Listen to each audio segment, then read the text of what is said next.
get into kind of a hot topic in the catching world now, and I think there's a lot of different hot topics in all of baseball now. But I know I've had some strong feelings on one knee catching, both with runners on base and without anybody on base. And I know my perspective's changed a little bit here and there, but I also think it's dependent on the level you're at and also what your pitchers are capable of doing as well. So let's get into it a little bit. Let's talk about one knee catching.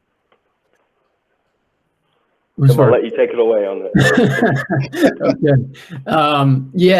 So for me, being brought up and how I was brought up catching and how I've always taught it, being on one knee was a no-no. It was always kind of a lazy look behind the plate.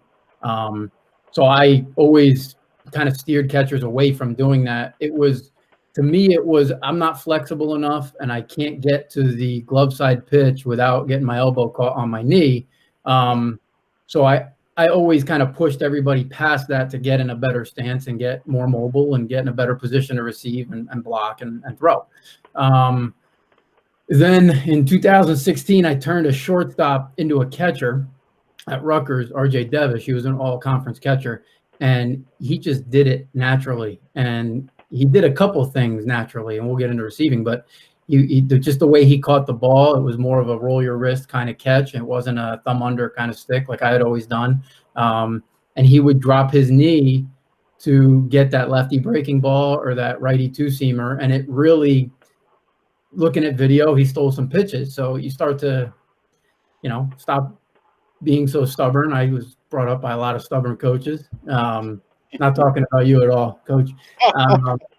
But no, you start to look at it, and if it's working, then maybe there's something to it. So we started to look into it with different kinds of catchers and maybe guys who were less mobile but were really good at all the other stuff that could have some value on the field. Was it something that we could move forward with? I'm still up in the air on the being able to block from the stance.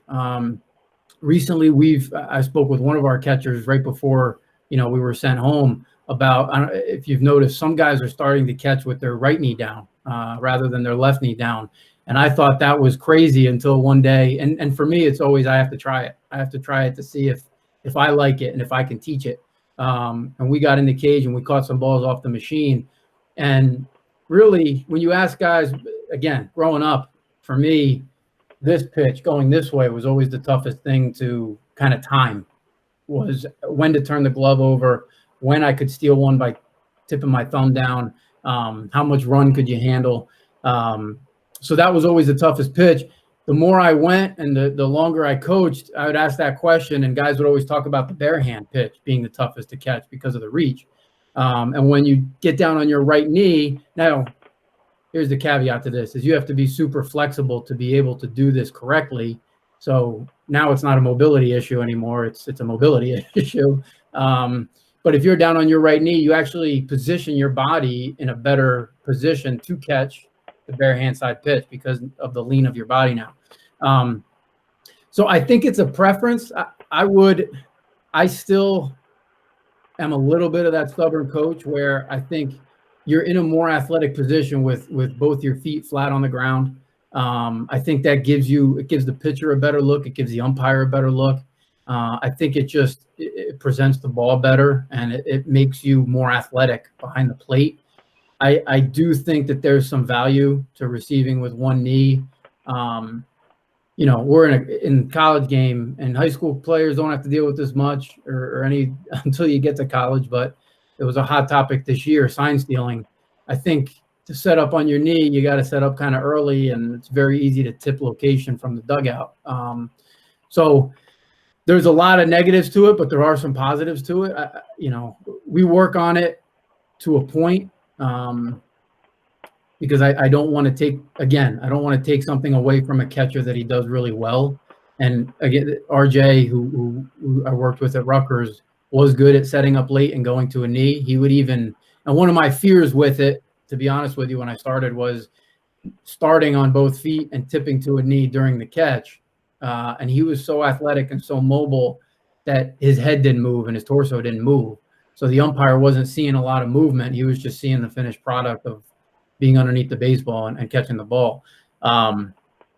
So it's catcher specific for me. I think if the guy likes it and the guy wants to do it, I haven't been the coach to kind of steer you in that direction yet.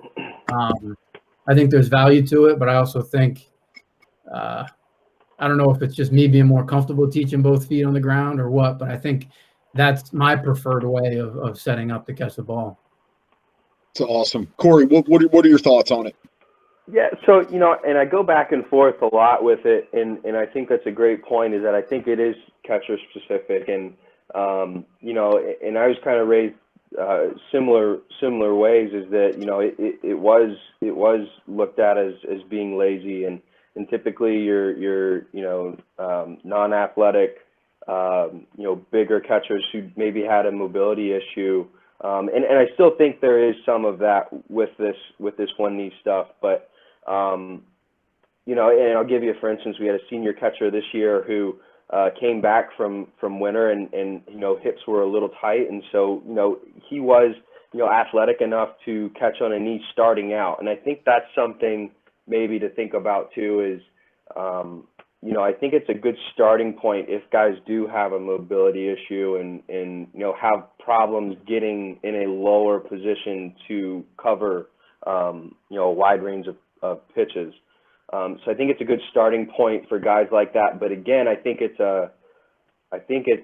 is we're kind of throwing away what the main issue is, which is that hip mobility aspect of it. And I'm probably going to say that a ton more times in this session, but I think that is something that's missed, and I think if we can, I think it's a great tool to have in your toolbox. If you can, receive on that one knee stance, and it looks great, and you're presenting the ball well, fine, do it.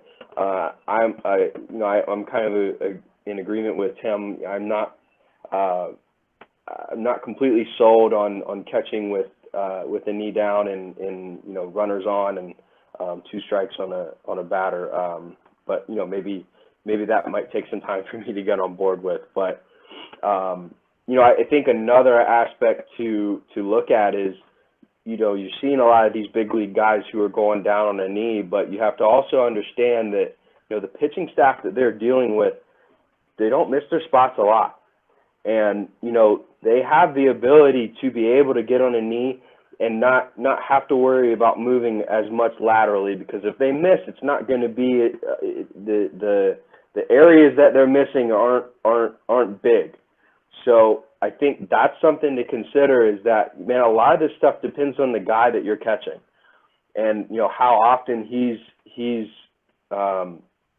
his spots, and if he's a guy that never misses, I'm all for it. You want to go down on a knee, go for it, man. I think, again, I think guys that have a little bit of a command issue, I think, if we can be a little bit more mobile back there, it's going to help you out a little bit better. But I go back to if you're athletic enough, your hips are mobile, then I don't necessarily, and you can get in a low position. I don't know that there's a real need for it, because if your hips are mobile, you're not going to have the knee issues that a lot of these guys are saying that they have and going to these stances. So I don't know if that answers your question, but yes, so kind of what I'm hearing, and I go back, so growing up in the 80s, one of my favorite guys to watch catch was Tony Pena.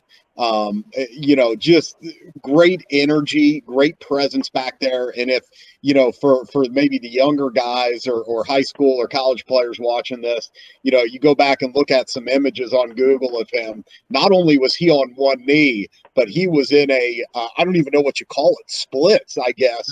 Was really fun. But the reason I bring that up, because kind of what I'm hearing from both of you, from 2 catching guys, is that to be a catcher, number one, you have to have great flexibility, great mobility.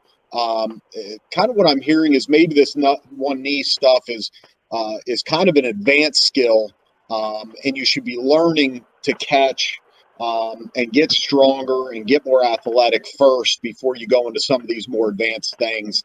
And I thought a great point by Tim is, as you go up the levels, you do not want to tip to the hitter or the opposing dugout, what pitch is coming. So, we are seeing that a lot, and that's good stuff. And I know my only feel, as a non-catching guy, but as a head coach and understanding the importance of catching. Korey and I have had this talk multiple times, and I'm kind of interested, Tim, to hear your thoughts on it. From the umpire's perspective, and we touched on it a little bit, to me, the knees always give the umpire kind of a visual of where the bottom of the strike zone is, the catcher's knees. And with nobody on base, I've kind of liked the one knee. To be honest with you, if you have a pitcher that's going to locate his pitches and hit his spots. But I think you might be able to steal that low fastball strike a little bit because you've eliminated that visual line for the umpires. Tim, what do you think about that? I can see that. I think the one knee, what it takes away is, from the catcher perspective, is it takes away an inability to stay below the baseball, So I don't know if it's that it fogs the line or it just makes it easier for the catcher to work underneath the plane of the ball. So from that perspective, yeah, I think you'll steal more strikes because you're able to stay under the flight of the ball better. If you're good at it, yeah. I think you'll be able to get strikes even from a regular stance, because of how you work your glove. If you have hand, wrist, and forearm strength, and you can work below the plane of the ball with depth on your elbow and stay underneath the ball, I think that you're going to be able to still work that line. And even, we'll talk more about it, but I kind of took pride in fogging the umpire's judgment anyway on pitches like that. So yeah, I think there's definitely something to that where there's no line anymore. But if you're on one knee, your other knee's still up. So you could also argue that your other knee might be even higher. So now you're giving them a skewed vision of where the line should be. And if I'm up, I'm covering my knees, and he almost can't see it anyway. So it's really where he sees my glove finish.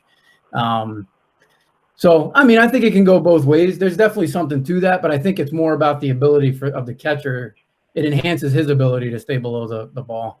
Yep. And, it's funny. Your response is almost the exact same as Korey's conversations with me is that, if you're doing what you should be able to do, it doesn't really matter. And couldn't agree more with you guys. Let's